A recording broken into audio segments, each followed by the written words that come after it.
इस बार 140 करोड़ की जनता 140 सीटों के लिए भी इन्हें तरसा देगी।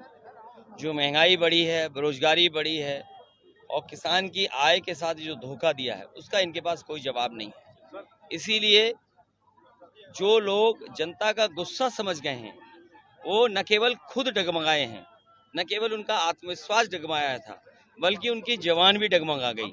जो मुख्यमंत्री दूसरों को भ्रष्टाचारी कहते हैं, दूसरों को माफिया कहते हैं, आज सबसे ज्यादा खनन और सबसे ज्यादा सोनभद्र के रिसोर्सेस की चोरी कोई कर रहा है तो वो भारतीय जनता पार्टी है, उनके सहयोगी लोग। और आप देखते होंगे कि सब के सब उनके मंच पे रहते हैं या मंच के आसपास रहते हैं। तो जो लूटने वाले हैं सोनभद्र को, वो सरकार के मंच पे रहते हैं। तो ये जनता सब बात समझ गई है, इसलिए जनता इन्हें हराने जा रही है। इनके पास कोई रास्ता नहीं है और किसी भी जगह चले जाएं, उन जगह तो चुनाव खत्म हो गया है।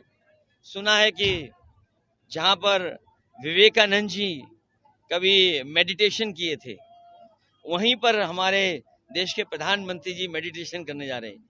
ये मेडिटेशन की जरूरत तो पहले थी, 5 साल पहले या 7 साल पहले, जब आपको देश के लिए काम करना था।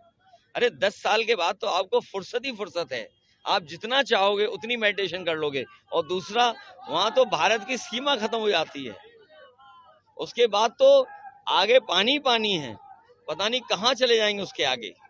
कहीं ऐसा तो नहीं अंटार्कटिका की तरफ जा रहे हो, क्योंकि गर्मी बहुत है यहाँ। और याद रखना, ये गर्मी के कारण भी हार रहे हैं। जो जनता को परेशान किया इन्होंने गर्मी में, ये जनता इन्हें हराएगी इस बार। इस बार 140 करोड़ की जनता 140 सीटों के लिए भी इन्हें तरसा देगी।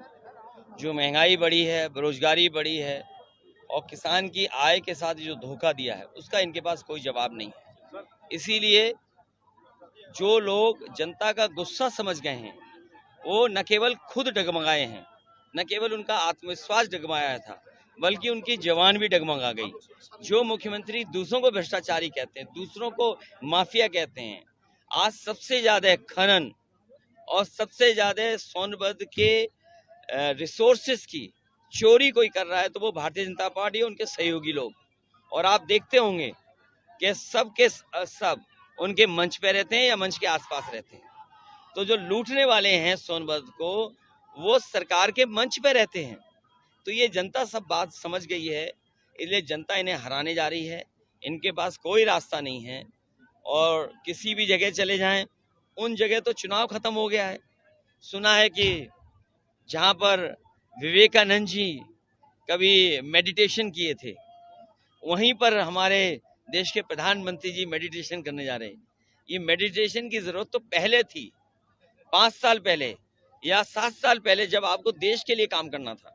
अरे 10 साल के बाद तो आपको फुर्सत ही फुर्सत है, आप जितना चाहोगे उतनी मेडिटेशन कर लोगे। और दूसरा, वहां तो भारत की सीमा खत्म हो जाती है, उसके बाद तो आगे पानी पानी है, पता नहीं कहाँ चले जाएंगे उसके आगे। कहीं ऐसा तो नहीं अंटार्कटिका की तरफ जा रहे हो, क्योंकि गर्मी बहुत है यहाँ। और याद रखना, ये गर्मी के कारण भी हार रहे हैं। जो जनता को परेशान किया इन्होंने गर्मी में, ये जनता